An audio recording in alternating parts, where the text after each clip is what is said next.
hopefully the last commercial break throughout the address. So can I have the next one?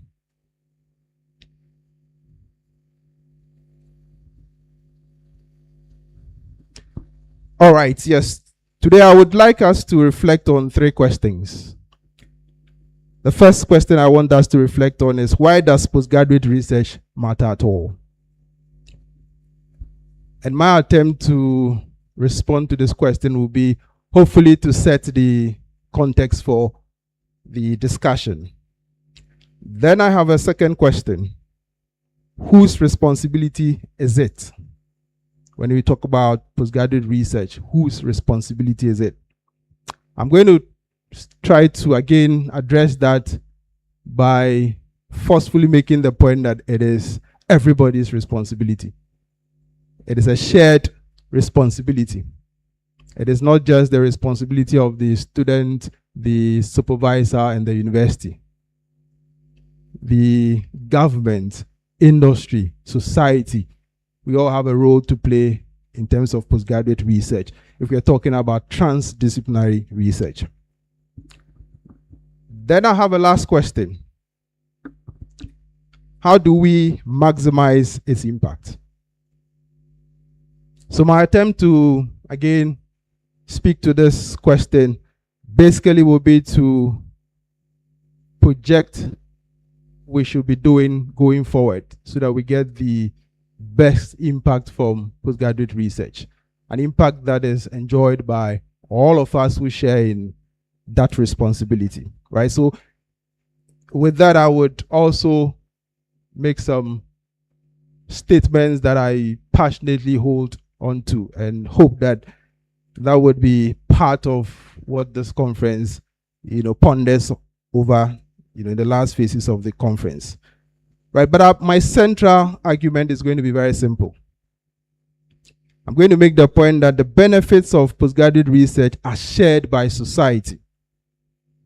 Therefore, the responsibility for its success must also be shared. I will make my point with the support of some infographics, like I've said. And I believe that you can pick a lot from the infographics and the little you hear me say. All right, so we can go on to the next slide. Why postgraduate research matters.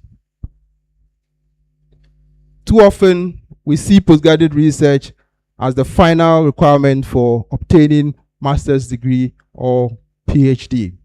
And that's correct. But postgraduate research is much more than that. It creates new knowledge. It develops future leaders. It drives innovation. It informs public policy. It strengthens industries. It improves communities. And ultimately, postgraduate research is society's investment in a better future. That is how we ought to be viewing this whole thing we call postgraduate research.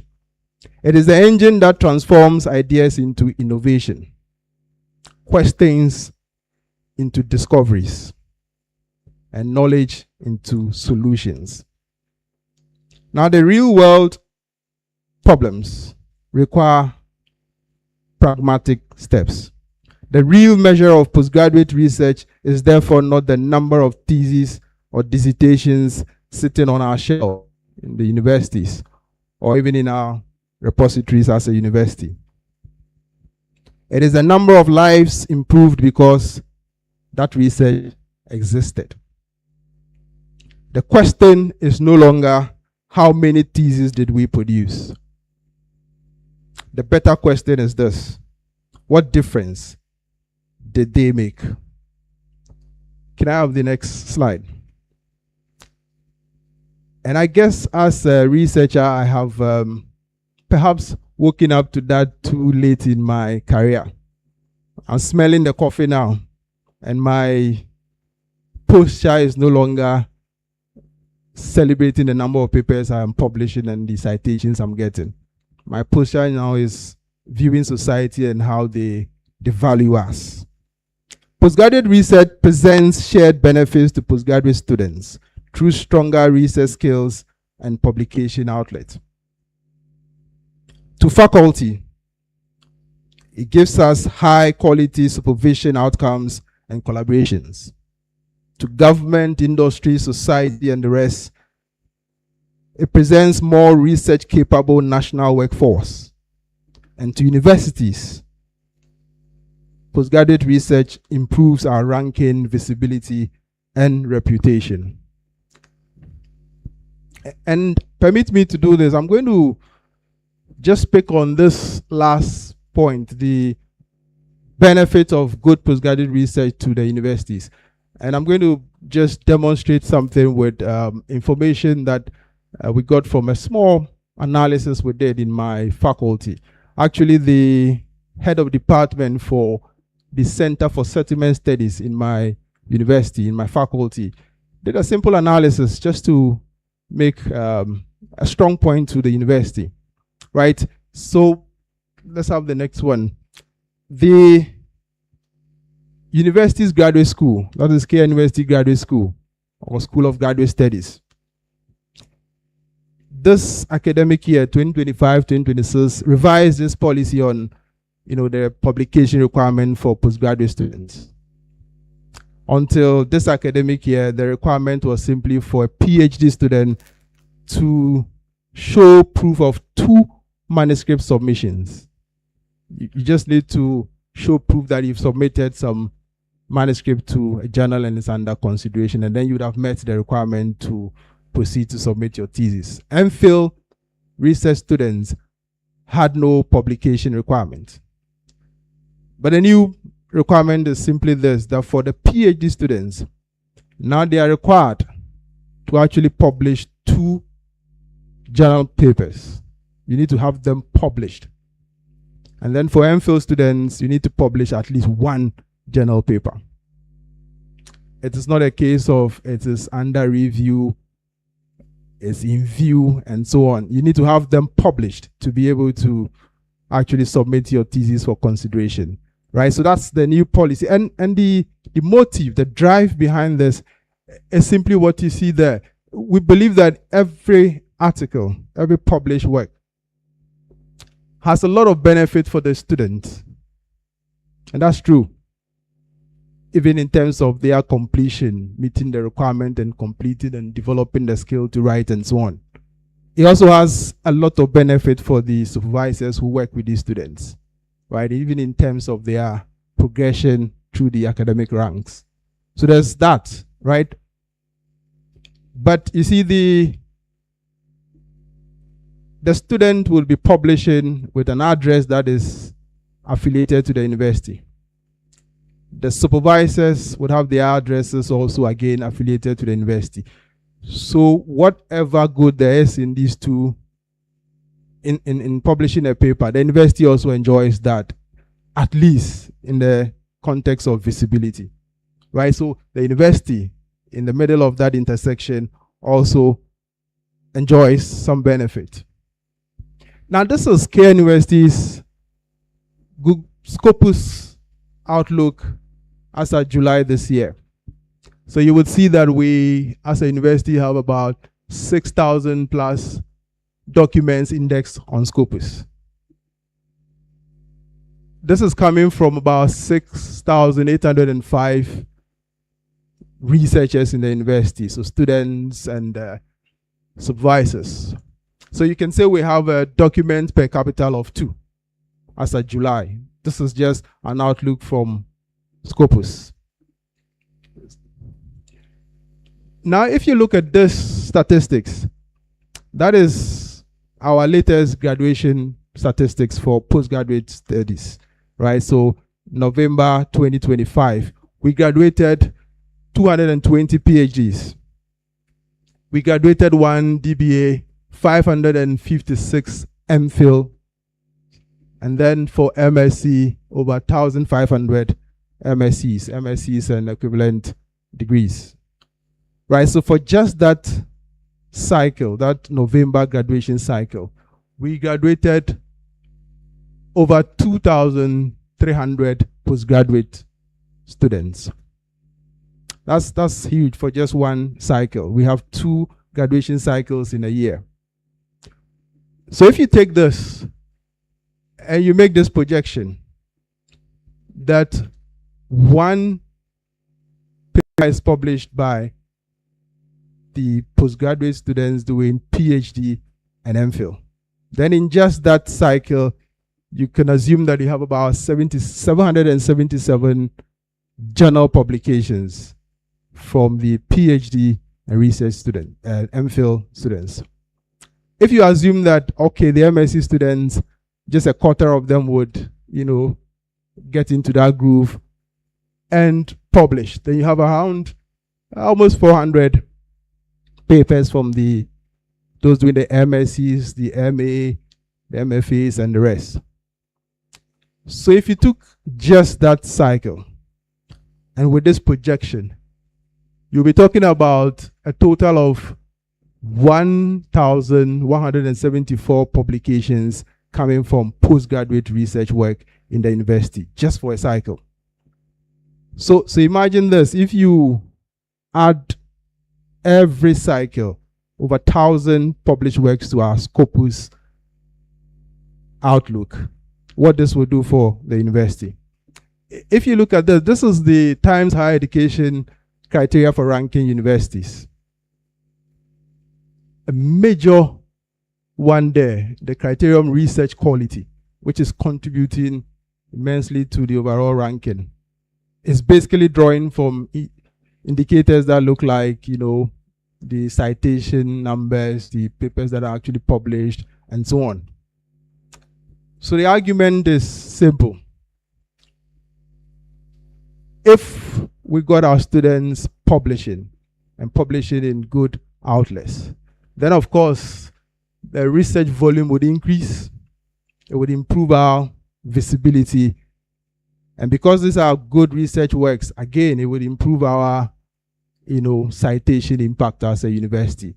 And ultimately, this would inure to the benefit of the university in terms of ranking, which then has implications on what we are able to attract as funds, or we're able to attract as international collaborations, and so on. So this is a very simple projection, a simple analysis to just focus on the fact that when we talk about postgraduate research, there's enormous benefit for the universities. We could do an analysis of what it does for society, what it does for the other stakeholders. We could do that, but I'll leave that and then we would move on with my address. So now we must accept the fact that shared benefit requires shared responsibility. If everyone benefits from postgraduate research, then everyone has a responsibility for making it successful. The responsibility, in my personal view, lies heavily on 5 partners. The first is actually the postgraduate student. So postgraduate students are not merely consumers of knowledge. We've gone past that era where, as students, we were only consuming what knowledge there was out there. They are creators of knowledge. Their responsibility is to pursue research with integrity, to remain curious, to tackle real-world challenges, to communicate their findings effectively, and to become lifelong learners. Our postgraduate students must view this as their responsibility. The objective is not simply to earn a degree, which you are here for. The objective is to make a real difference. Second for me is the supervisors, the faculty. A supervisor's greatest achievement is not producing graduates. It is producing independent researchers. And we need to wake up to that fact. If we're supervising and our students exit, and that is the end of their research endeavors, then we are not getting it right. Supervisors mentor. We inspire, we challenge, we encourage, we connect our students to global research networks. We promote ethical scholarship. For emphasis, I'll say that again. We promote ethical scholarship. But for me, most importantly, supervisors nurture confidence. Because confident researchers become innovative researchers. And innovative researchers actually are those who change society. Third then is the universities. Universities must create environments where excellence can flourish. Inter, and most importantly, interdisciplinary collaborations. Universities should not merely generate knowledge.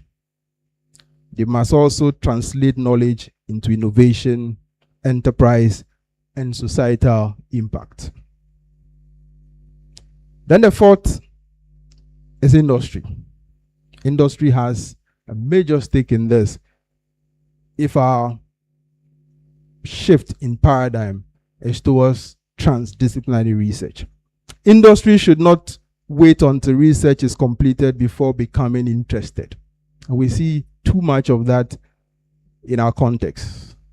Industry only wakes up to seemingly exciting findings.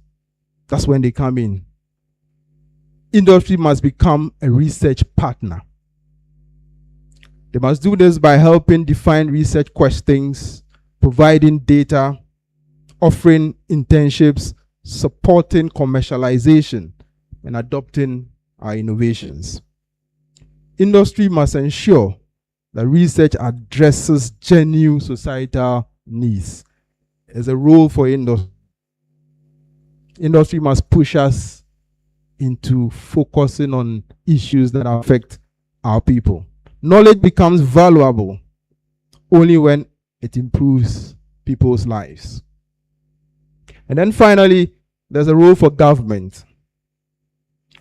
Government creates the environment within which research thrives. Invest in postgraduate research, but that is not the end. We must not view investment in postgraduate research simply as expenditure. A lot of times they make it sound like it's expenditure when they allocate peanuts to the research that we do. That is a nation building exercise, not an expenditure. When government invests in research, it is a nation building exercise.